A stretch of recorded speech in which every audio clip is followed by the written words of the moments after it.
You're listening to the Cyberwire Network, powered by N2K.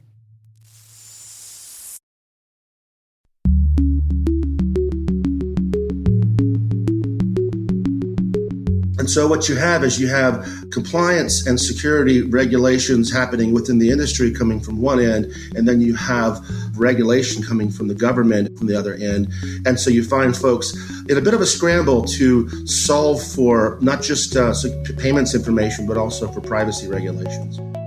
Hello, everyone, and welcome to Caveat, the CyberWire's privacy, surveillance, law, and policy podcast. I'm Dave Bittner, and joining me is my co-host, Ben Yellen from the University of Maryland Center for Health and Homeland Security. Hello, Ben. Hello, Dave. On today's show, Ben looks at the recent Russian takedown of alleged R-Evil masterminds.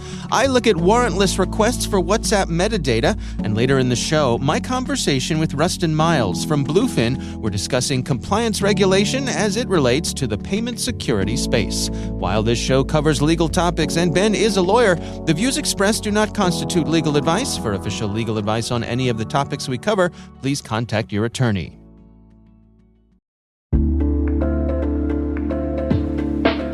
And now, a word from our sponsor, SpyCloud, the cybercrime analytics leader.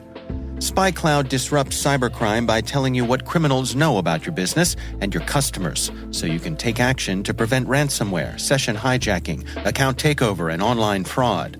SpyCloud constantly recaptures and analyzes new data from the criminal underground, including credentials, session cookies, and PII siphoned from malware-infected devices. With knowledge of the specific exposed data criminals have in hand from InfoStealer malware on managed and unmanaged devices, security teams can respond with a more efficient and effective process called post-infection remediation that fits seamlessly into existing incident response frameworks. Get SpyCloud's post-infection remediation guide outlining the 7 steps for preventing a malware infection from becoming a full-blown ransomware incident. Visit spycloud.com/cyberwire. That's spycloud.com/cyberwire. And we thank SpyCloud for sponsoring our show.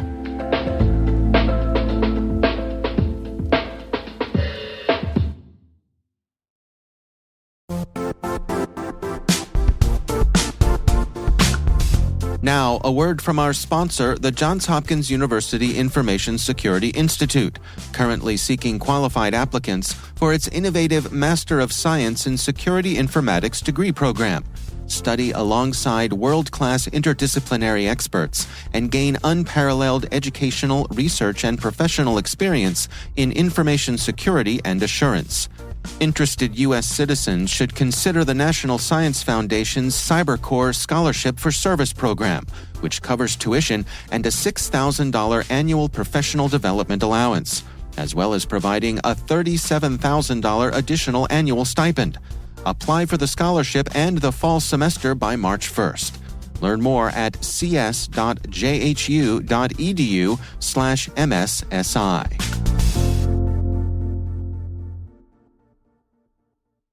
All right, Ben, we got some good stories to share this week, but before we do, we have a little bit of follow-up from a listener named Casey who wrote in and said, regarding the Caveat Podcast 108, 2 things.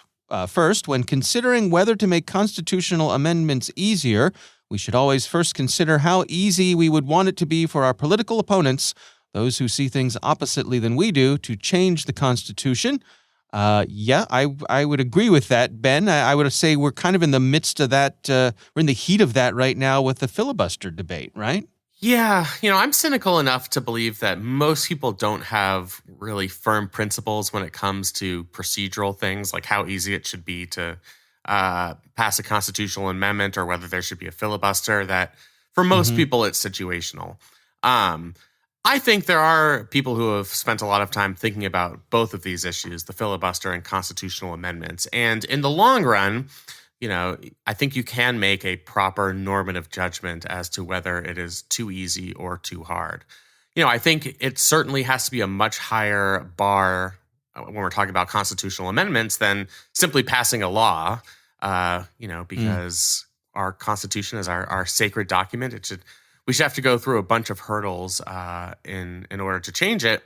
And, I think the rationale of our founders is, we need to get the states involved. It was the states that, predated our federal constitution. And so the state legislatures should have a say. And I certainly respect that. And yeah, anytime you're evaluating making these changes, you should always think about, what if it's the other guys? What if it's the people you most vehemently disagree with who make constitutional amendments? I still think even if you think about it like that, there is a case for arguing that the process should be not quite as cumbersome, given that we are a very closely divided country and getting 3/4 of our state legislatures to agree to anything is just kind of exceedingly difficult.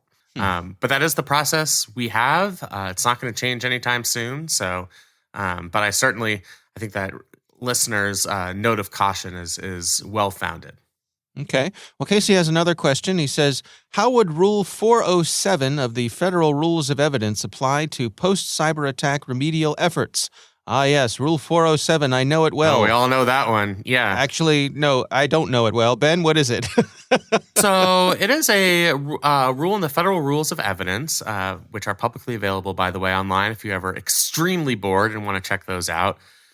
Those rules are basically what information can and cannot be admitted in federal court. So they only apply to federal cases. Rule 407 is about evidence of somebody taking remedial measures in the aftermath of an alleged wrong, so an alleged tort or something like that. Basically, if you're being sued for negligence, and, subsequent to that lawsuit, you take some type of remedial measure. Maybe you make your product a little safer. Maybe you streamline the distribution process. A court will not admit evidence of that to show that you were negligent in the first place, if that makes sense. Because they want to encourage people to take those remedial measures. So they don't want something like that to be admissible in court in order to prove that you were negligent in the first place. This question is about cyber incidents, and certainly Rule 407 applies. Let's say you're being sued because you were negligent, data was breached, something happened, and in response to the lawsuit itself, you take remedial measures, say by instituting multi-factor authentication. The fact that you took that action after being sued can't be admitted in evidence to show that you were negligent in the first place. It can be admitted for other reasons. So if there's any dispute about whether you had ownership of the software, it could be, the fact that you were the one who made changes to it. It can be admitted for those purposes. And it can be admitted, to impeach somebody's credibility. So, let's say you took remedial measures, but you had lied about whether you had taken those same measures in the past. You could introduce evidence to show that, the witness here is a liar. I see. But yeah, just like any other federal case, we want to encourage people to take remedial measures to correct past mistakes without worrying about whether it's going to hurt them in a lawsuit.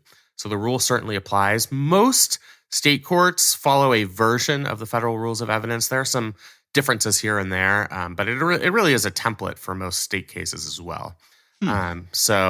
Yeah, I think that this is an excellent question, a great point, and that Federal Rule of Evidence does apply. All right. Well, our thanks to our listener, Casey, for sending that in. We would love to hear from you. If you have a question for us, you can send it to caveat@thecyberwire.com. All right, Ben, let's jump into some stories here. Why don't you kick things off for us?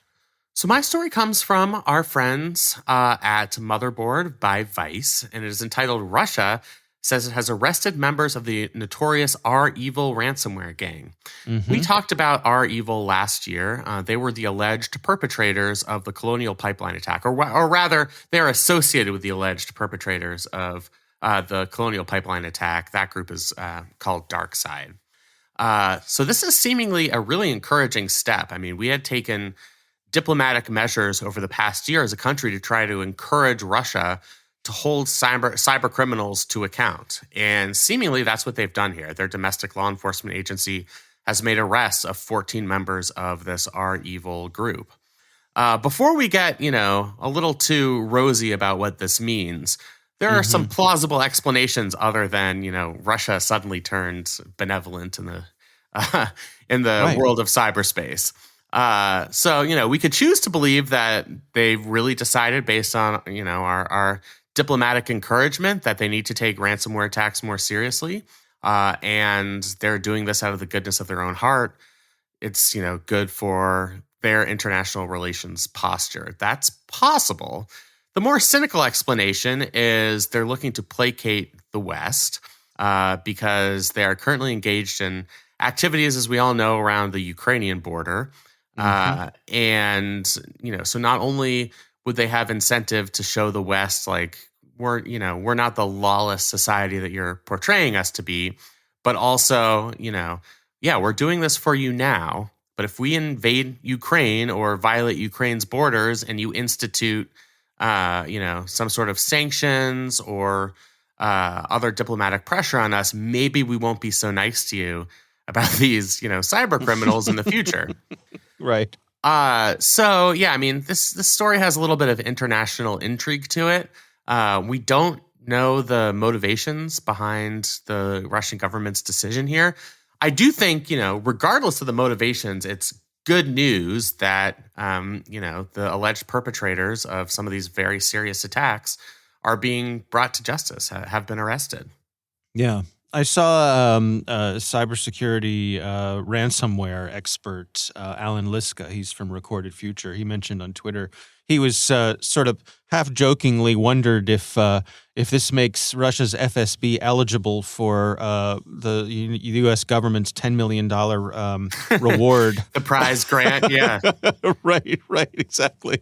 I'm not sure how well that would sell politically, yeah. This, good old American group who, checked all the boxes and helped us improve our own cybersecurity posture. Good for you, but we're going to give that $1 million to Russia, actually, Russian intelligence agencies. Right. Yeah, or is it just professional courtesy? Yeah. Yeah. Alan Liska was actually quoted in this piece, and he postulates, and I think this is certainly, something that we should keep in mind, that maybe ransomware groups aren't safe in Russia once they've outused their usefulness. That's the cynical view. I happen to think it's probably right. There are reasons for them to take law enforcement action post hoc, after there have been a series of attacks that have inflicted the type of damage that agents and the Russian government perhaps wanted to inflict on their foreign adversaries. And once that's done, as we mentioned, they might have their own reasons to hold those perpetrators accountable. But nevertheless, as he says in this article, they caused a lot of damage to many different types of organizations around the world. And having them face any consequences could serve as a disincentive for future cyber criminals. So whether or not, this is actually Russia getting serious about tackling ransomware, or, this is just a way to alleviate international pressure, the fact that they're being held to account is good news, and it's something that we should celebrate. I just think, you and I are almost always cynical, so it's not a problem for us. But if anybody was wearing rose-colored glasses and thinking, this was a major breakthrough in our international fight against ransomware, I'd think twice about that. Yeah, we're all going to get together, hold hands, and sing "We Are the World." Yeah, you never know. We certainly had visions of that in the 80s and 90s. That's right. But, yeah, I tend to think this is not the beginning of a future path that leads to us and our Russian and Chinese adversaries singing "We Are the World." Maybe I'm wrong. Yeah. If I'm wrong, you can hold me accountable. Well, I think we'll see if this is a one-off or if we continue to see more arrests from Russia's FSB or not. That'll be the proof in the pudding, I suppose. Right. And the circumstances around these arrests. So what's going on geopolitically with Russia at the time? And, what other motivation might they have for holding these organizations accountable that might be below the surface? So that's they've outlived their usefulness. They're a sacrificial lamb. It's a misdirection. We always have to keep those people in mind, those theories in mind. But I think it's certainly worth keeping an eye on. I'm not going to completely discount the possibility that this is a good faith effort to hold cyber criminals accountable. And if it is, we should welcome it. So, we will be following this closely for sure. Absolutely. All right, we will have a link to that in the show notes. My story this week comes from Forbes, written by Thomas Brewster, who we certainly feature here regularly. And the article is titled, WhatsApp Ordered to Help U.S. Agents Spy on Chinese Phones, No Explanation Required. And this centers around some documents that were recently unsealed, and it has to do with surveillance from DEA investigators who demanded that Facebook track some users on WhatsApp, and they're making use of the Pen Register Act, which evidently goes back to 1986. Ben, can you give us a little Cliff's Notes on the Pen Register Act? Yeah. Many of us were young or not yet born when the Pen Register Act was, at its most relevant stage. But basically, there used to be this device you would attach to a phone that would record the numbers being dialed and the duration of the calls back in the age of landline phones. Right. And the Pen Register Act of 1986 said that as long as it's part of a authorized criminal investigation, you do not need a warrant to install a pen register to obtain that type of metadata. So it doesn't collect any content. It's not a recording device. It's just information about the people involved in the communication. So the phone numbers, the accounts, et cetera. And so when we transfer that to the modern age with apps like this, text messaging apps and so on, same sort of thing applies where they're just collecting who connected to whom, but not the actual content of the message. Yeah, I mean, when we're talking about WhatsApp, they can't collect the content of the message because it's end-to-end encrypted. So the only useful information they could potentially glean from WhatsApp or any other provider, really, that has an end-to-end, encrypted messaging service is the metadata. Metadata might be extremely valuable when we're trying to, I think this ends up being a case about the distribution of opioids. And if we can start to make connections as to who was communicating with whom, and then, we use human intelligence means to connect devices to individuals, phone numbers to individuals, account numbers to individuals. That's just good, intelligence work. And it's certainly permissible without a warrant as long as this isn't being done to harass people if it's part of a criminal investigation. And it seems in this case, the DEA was trying to track down folks who were selling opioids and other drugs on the web, dark web markets and things like that. Yeah, so things that clearly, the U.S. Justice Department would have a significant interest in. That's the purpose behind the Pen Register app in the first place, is getting a warrant when you're in the middle of a criminal investigation, when you don't have sufficient information to have probable cause to arrest somebody, would just be too cumbersome. And that's why we have this Pen Register Act. Its purpose is to, if you have an inkling that somebody is involved in criminal activity, if you can assert in front of a magistrate judge that the information likely to be obtained is relevant to an ongoing criminal investigation being undertaken by your agency, then law enforcement will be able to collect that information. That's unsettling to a lot of people because it means that the government has warrantless access to all of our metadata. And that's largely true, although there are starting to be some exceptions. And the constitutional reason for that is we just don't have a reasonable expectation of privacy in that metadata. So when it was phone numbers, and this comes from a famous 1979 Supreme Court case, Smith v. Maryland, the court held, we know that the phone company is making a record of all of the calls that we make for their own business purposes so that they can send us a bill at the end of the month. And because we know they're making those records, we don't have any expectation that those records won't be transmitted to law enforcement. It gets a little complicated when we're talking about end-to-end encrypted applications, just because, I don't think people are quite aware that the metadata itself might be logged and retained. It's the communications themselves that are encrypted, that are inaccessible to law enforcement. But I still think, from a constitutional perspective, people do not have a reasonable expectation of privacy in that sort of routing information.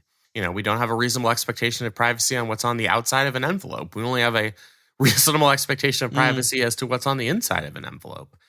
So I think from a constitutional perspective, it certainly makes sense, even though, the tone of this article, and I think maybe for a lot of our listeners, is that's a little screwed up, that you can obtain that information without getting a warrant. So help me understand here. Do you still need to go in front of a judge to activate a pen register? Yeah, you still have to go in front of a magistrate judge, but the standard is significantly lower than it is for any other type of surveillance For a warrant. Right, for a warrant, which you would I see. need if you wanted to peruse the content of one's communications. I see. I guess I'm wondering if the notion here is that part of the reason for having something like this is expediency. If I still have to stand in front of a judge, is that any faster than standing in front of a judge for a warrant? I don't necessarily. I think you can establish expediency just through the process. And I think our Justice Department has a good process where they can get these applications in front of magistrate judges pretty quickly. I think the bigger impediment to them is getting past the standard. So having probable cause that somebody is committing or has committed a crime when you're just at the early stages of an investigation is too high of a hurdle to climb for people who are involved in law enforcement. If you're, studying a drug smuggling operation, you might be at the very beginning stages, just trying to make connections of who the players are, who's selling, who's dealing, what the routes are. You can't obtain that information unless you do some type of surveillance. And to do that to do that preliminary surveillance, you're not going to have enough information to have a warrant. You're not going to have enough information to show that somebody has committed or is about to commit a crime. So in that sense, the fact that it's a lessened standard really does make it easier for law enforcement to do its job at the beginning of these investigations. I see. All right. Well, we will have a link to that story in the show notes, so please do check that out.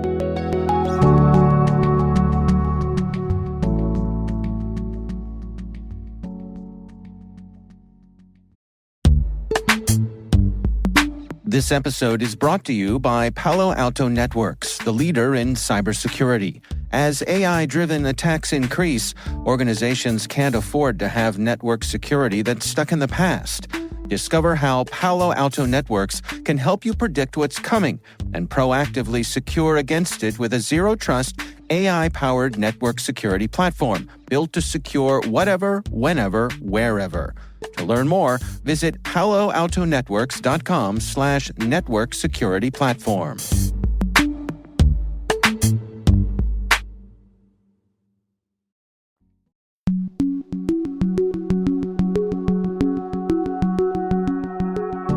Ben, I recently had the pleasure of speaking with Rustin Miles. He is from a company called Bluefin, and our conversation was about compliance regulation in the payment security space. Here's my conversation with Rustin Miles.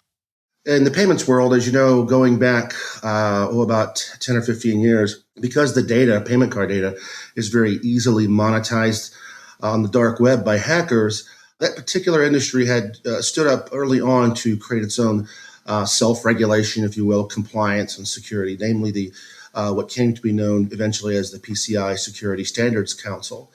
And so we're doing that for quite some time, and lots of technologies, lots of disruptive entrants like my company and others coming into that space in order to bring security. What happened then is that the hackers really started looking at other ways to monetize data for personal health information and also personal identifiable information. And so they started looking at so these companies weren't just having to protect the payment card data, they needed to extend that. And then you had regulations over across the pond, GDPR, PSD2, and others in Europe that were dropping very hefty fines, millions and millions and millions of dollars of fines onto companies after a breach would happen if they had not followed, reasonable security standards. And then you have a CCPA, California Consumer Privacy Act, and then other states joining in, sort of doing the same thing here stateside in the United States. And so what you have is you have two things. You've got compliance and security regulations happening within the industry coming from one end, and then you have regulation coming from the government and passing out fines when you get it wrong from the other end. And so you find folks in a bit of a scramble to solve for not just payments information, but also for privacy regulations. It's my perception, and please correct me if I'm mistaken here, that the U.S. has kind of lagged behind, say, Europe when it comes to the security of some of these payment options. They had, chip and PIN before we did. It seems like we've lagged with some of the technology solutions. Is that an accurate assessment from your point of view? So let me answer that with two parts. Number one, the actual chip and PIN over there in Europe did not come as a innovation or there for payment security. It actually was an innovation that came out early on because of the lack of really good telecommunications and networking. So what happens is you might be out in the middle of nowhere with very poor telecommunications, and you needed to authenticate that card while it was going into the machine without being able to go off and do a real-time lookup at a bank. So what happens is the chip would have the PIN in it on the card, and it would say, hey, put your PIN in, and it was self-authenticate against the card there. So that technology was not put in place for security so much as it was the fact that it didn't have real-time telecom. Now, eventually, as we know, as time moved on, it has other benefits because the magstripe read that we depended on both there and here really started to be something that was easily reproducible. So there was a built-in benefit that came in down the line with that. In the United States, we did not put in chip and PIN, and we took a long time to get to chip as well. We could have had the same security by just doing magstripe read and PIN. There really wasn't anything too great. Obviously, the chip has some advantages, but really where the biggest benefit is coming up when you talk about these kinds of technologies is the fact that there's two factors. There's the card you have in your hand and the PIN in your mind. So a lot of the benefit happening over there is the fact that there are two factors of authentication. Over here stateside, even now that we have chips, we still don't have that second factor of authentication being the PIN that's required. So that means lost or stolen chip cards, someone can just pick up off the ground and go use it as if they would have used a swipe. So it really doesn't fix everything completely. Anything, even a magstripe read with a PIN would be more secure. In just the fact that, in basic security fundamentals, there's two factors of authentication going on there. But to answer your question more broadly, we have taken more time. We're a very much larger market. We actually have a much more penetration of cards. You look into some areas like Germany where there's only maybe 2 or let's just say under 10% penetration from Visa and MasterCard and some of these other brands. So we're heavily dependent on these card brands over here. And we're very wide and spread out, larger country, And so there has been some slow to adoption. And I'd say that one of the other things that folks don't think about is that it takes a lot of energy and effort for all of these software vendors, hardware providers, and sort of the long chains of value in technology that's been growing very quickly over the last 20 years to go in and say, hey, everyone, in order to accept cards, we demand or we mandate that you do this. In other smaller markets, and also where culturally mandates are traditionally more accepted of any kind, even just within the culture of the folks, you see in those markets that are smaller and are used to those kinds of things, where the governments have just come in and mandated it, would have been very difficult and probably slowed down the payments revolution here had we focused too much on a mandate. Obviously, there's a balance there, and probably ought to be looking a little bit of both, right? Yeah. Yeah, I mean, I think, you mentioned culture. It still leaves me raising my eyebrows, when I go out to eat at a restaurant and when we wrap up the meal and I hand my credit card to a stranger who then walks away with it and takes it to another room, I still, sort of scratch my head and think, okay, we're still doing it this way. And, on the one hand, I suppose it's good that, the vast majority of time, nothing bad happens there. But the security side of me says, perhaps there's a better way to handle this. Yeah, it's true, and it is kind of certainly when you step back from it, it can look a little silly. One of the things here in stateside in the United States is that we have a zero liability policy for the card holders, which means even if something should happen, they can charge it back, and the issuing bank or the let's just say the issuing bank or the merchant's acquiring bank, they'll fight over who gets the liability. Over in Europe anymore, they are starting to push in certain cases this liability onto the consumer, where you have no chargeback rights. So I think as if we start doing that here in the States, we'll see a strong consumer demand, let's just say, because we've taken away the zero liability rights for the consumers. But I have not heard much about anything heading in that direction for some time.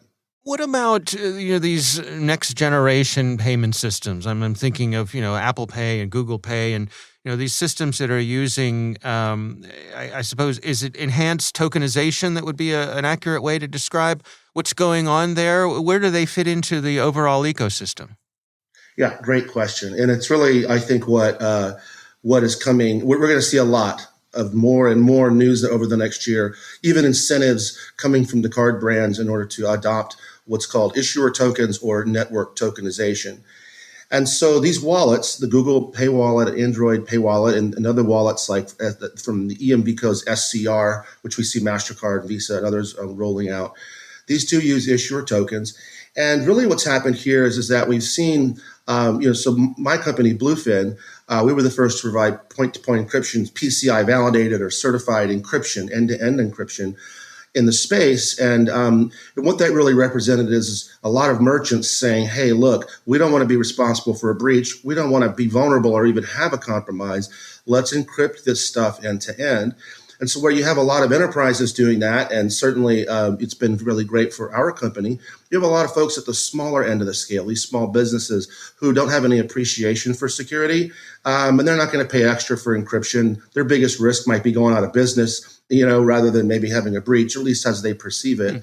And so what happens is there's large parts of the market that simply aren't minding security, and so the brands have taken up pushing network tokenization, which basically replaces the card in the wallet with sort of a virtual number, right, or a token that then gets used, for that or a few transactions or as many transactions as they deem fit before they sort of change the underlying connection in the token.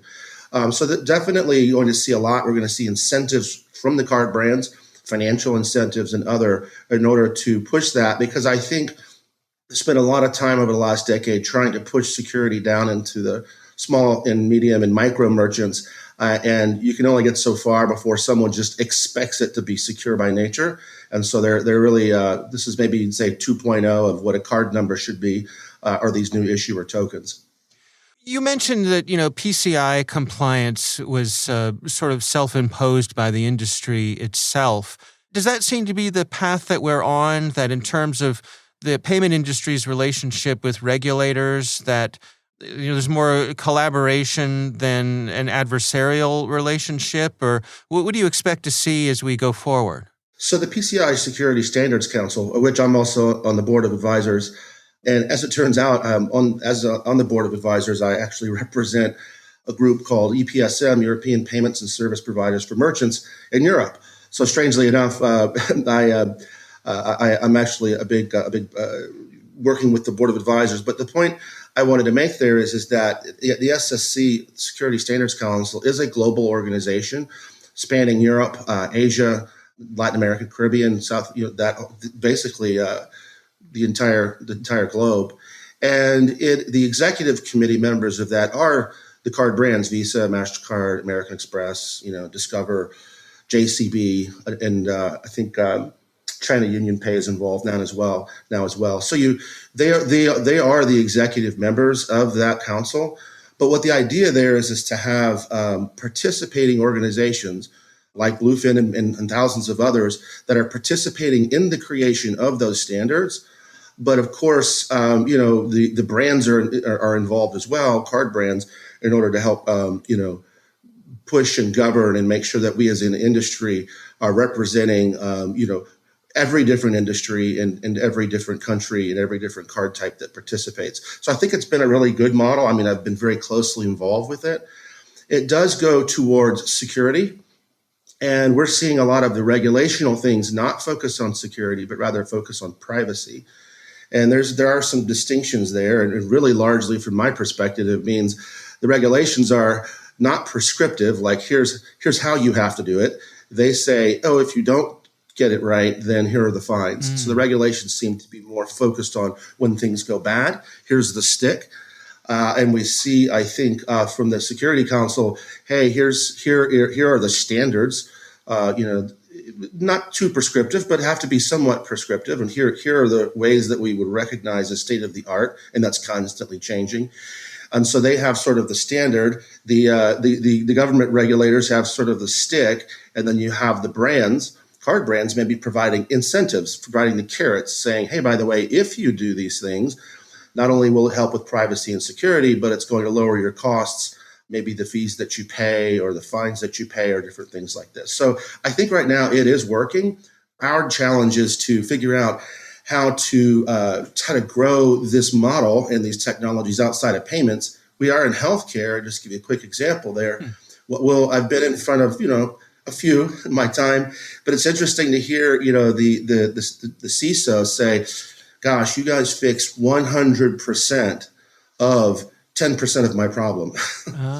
Because the other 90% of my problem is PII and PHI and all this other data that's very scary if it gets out into the wild. And it's not like this credit card that can be, renumbered. You can't really renumber someone's biometric or their healthcare data. There's very sensitive stuff there. So the goal here, and that's what we've been charged with these last 2 years, is extending that outside of payments.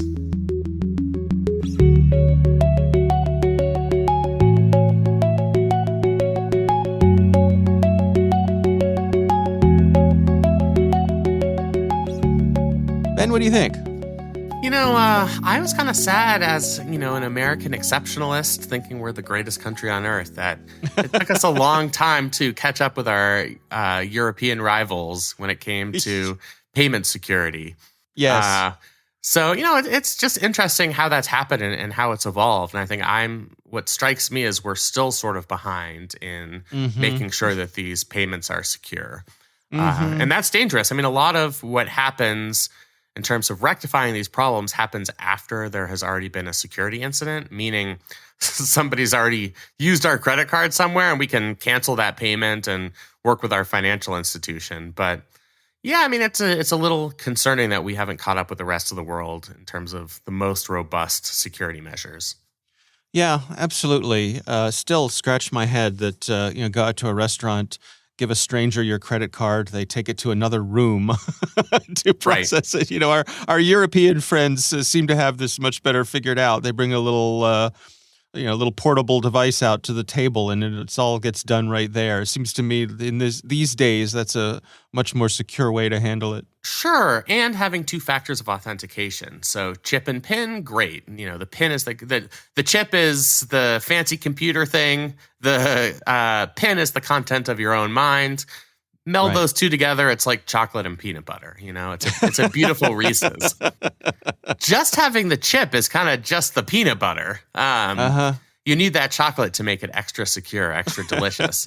And without having that second factor, we are making ourselves more vulnerable because anybody can just steal a chip card and put it into a machine, charge it, get whatever you're trying to purchase. So I mean, it's certainly striking. Now I want a snack. All right. Well, our thanks to Rustin Miles from Bluefin for joining us. We do appreciate him taking the time to share his expertise.